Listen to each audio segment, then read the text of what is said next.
This is Dr. Lennon with your online version of atoms, molecules, and chemical bonds.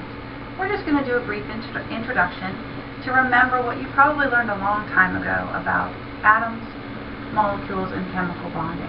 That way we can concentrate on some of the more complicated things in class.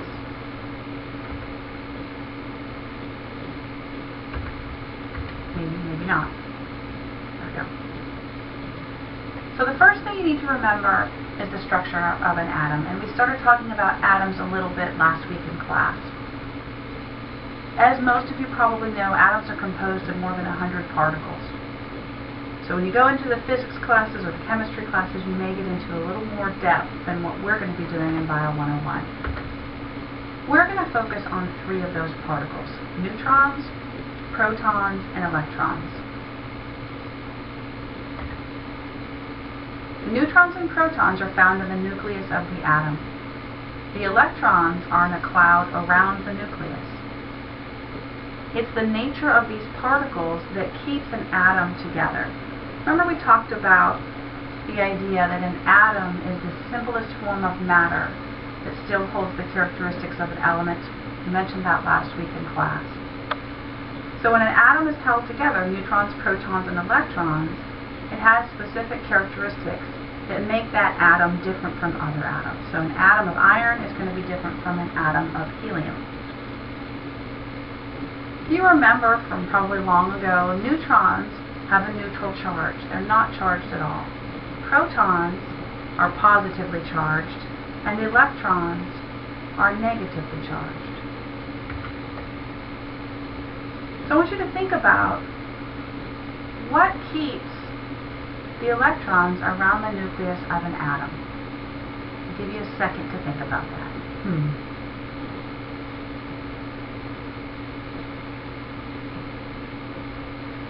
Remember that the protons are positively charged and in the nucleus of the atom. The electrons are negatively charged. So what keeps the electrons around the nucleus is the attraction between the positively charged protons and the negatively charged electrons. It's the opposites attract thing. Here's an example of how helium would be drawn, just so that you're familiar when you see these in your textbook. The nucleus of the atom is often represented as little circles. So we need to label the different parts of our atoms. In this diagram, we can see the positively charged protons. The neutrons don't have any sort of a charge on them, but I would recommend when you're drawing your atoms, you put an N or you label them as neutrons. You also want to label this as a proton to show me that you know that it's the proton that's positively charged.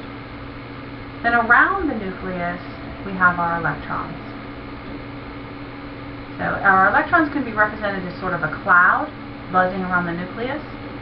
Oftentimes in chemistry, though, we represent that electron, it's called an orbit, or orbital, around the nucleus of the atom as a circle. It's often how we represent the electrons.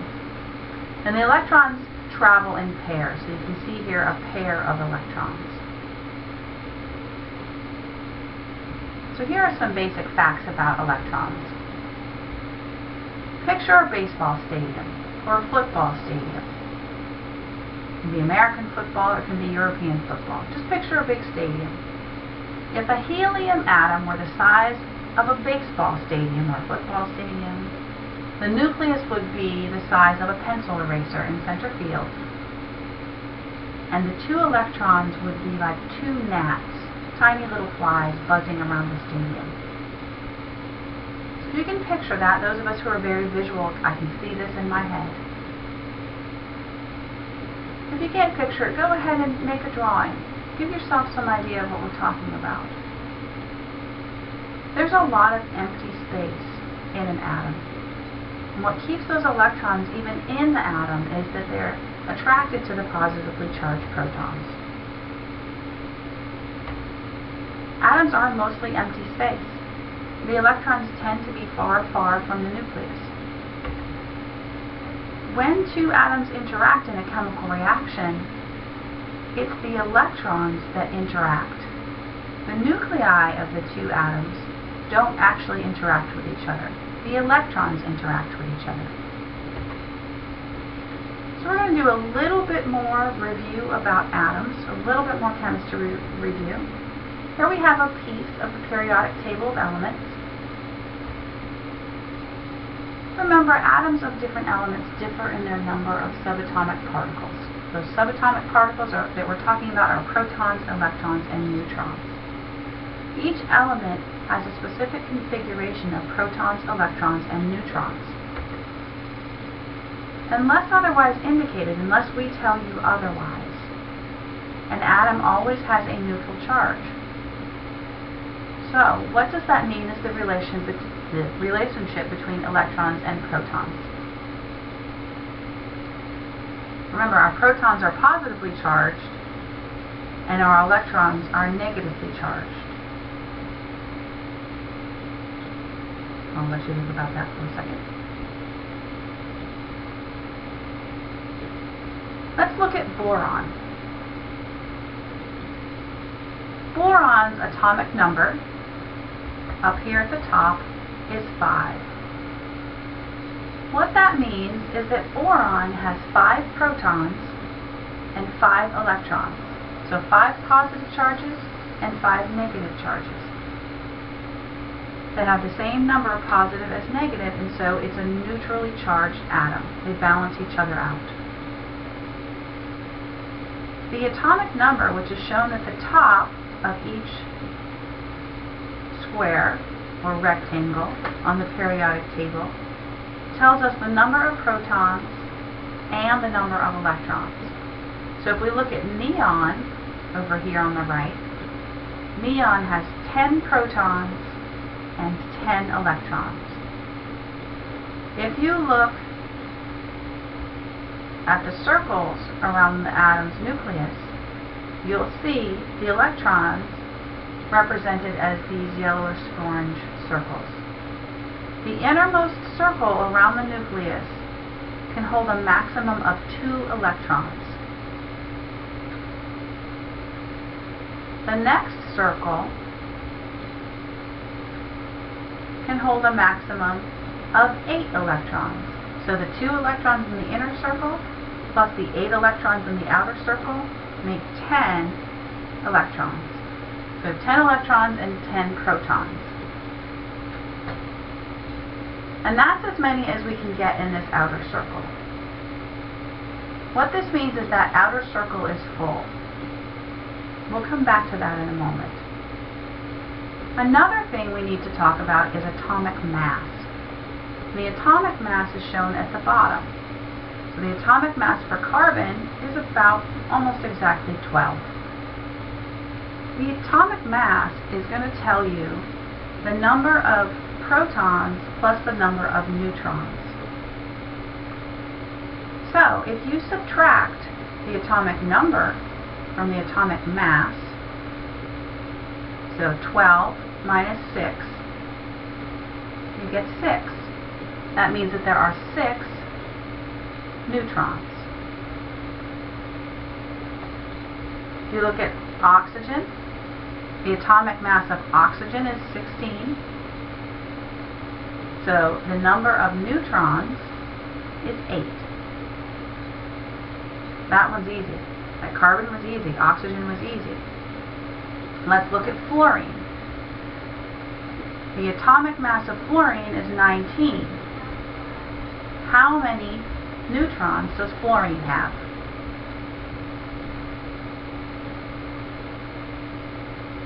(19) minus 9 is 10. So for fluorine, it has 9 protons, 9 electrons, and 10 neutrons.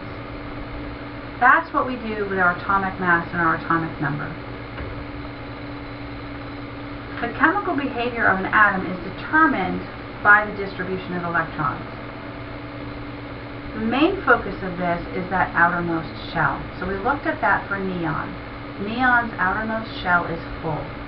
that means neon isn't going to be reactive. It's full. You've heard the phrase fat and happy, right? It's full. It's not going to take on any more electrons, so it will not be reactive. If we look at fluorine, fluorine has 1, 2, 3, 4, 5, 6, 7 electrons in its outer shell. It just needs one more electron to be full. So fluorine is going to be very reactive. Fluorine can form one bond, which we're going to learn about, to fill that last space in its outer shell. Or it could steal an electron from another atom to fill that one space. And it's going to be very likely to do so. So fluorine only needs one more electron. Look at oxygen. How many more electrons does oxygen need?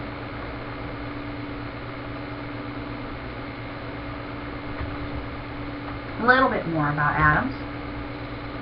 We looked at the outermost shell. This is just to reiterate. Atoms with incomplete outer shells are reactive. They're likely to form bonds with other atoms to either share electrons to satisfy that outer shell or to steal electrons to complete them. We'll spend more time with that in this chapter. So remember, the atomic number is the number of protons or electrons. The mass number is the sum of the number of protons and neutrons in the nucleus. The atomic mass is approximately equal to the mass number.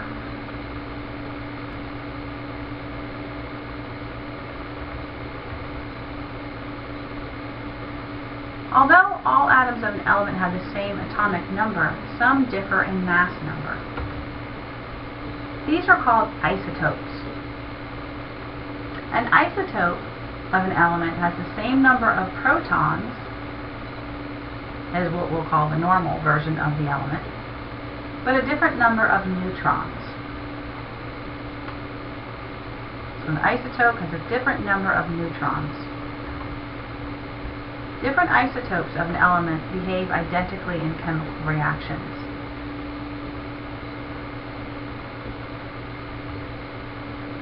Alright, so here's a question. We would do this as a Clipper question in class. Which of the following would be an isotope of carbon? A, 6 protons, 6 neutrons, 7 electrons. B, 6 protons, 5 neutrons, 6 electrons. C, 5 protons, 6 neutrons, 6 electrons. Or D, 6 protons, 6 neutrons, 6 electrons.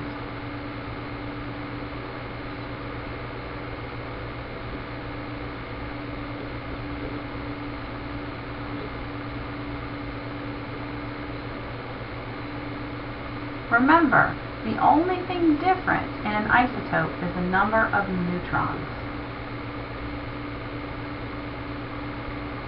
So in carbon, we would expect to have 6 neutrons. So we're looking for one of these answers that has 6 protons, so it's A, B, or D, and has 6 electrons, so it's B or D. Now we're looking for the answer that doesn't have 6 neutrons. So we're looking at B and D. D is out. So B is the correct answer.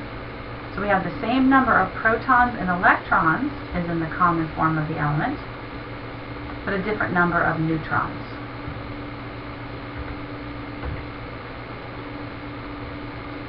Alright, just another review about energy. Think about what energy is. How would you envision energy?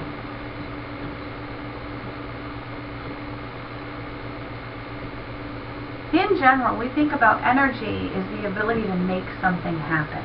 Right? When you say to your friends, "Oh, I just don't have the energy to go to class today," what you're really saying is you just don't have the ability to get up and drive to class or walk to class or go to class to make something happen. Sometimes we'll say, "I don't have the energy to study." We think about energy as the ability to make something happen. The ability to cause change.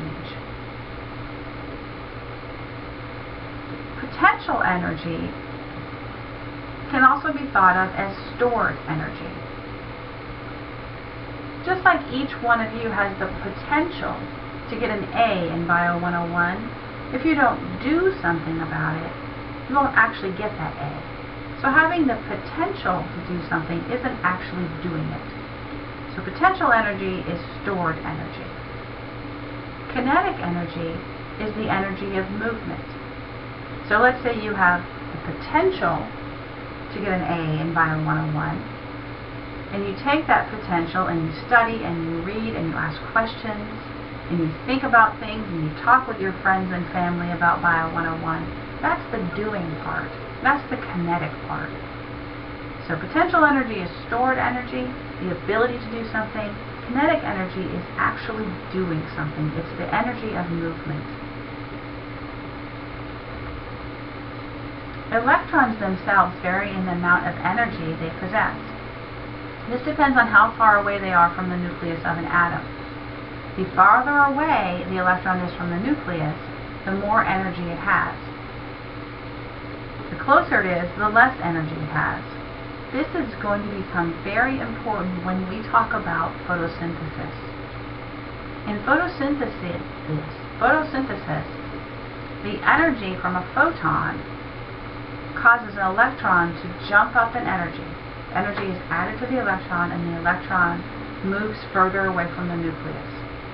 But it's not sustainable. That electron is going to be attracted to its proton in the nucleus of the atom. But it's taken in energy from our photon, light energy.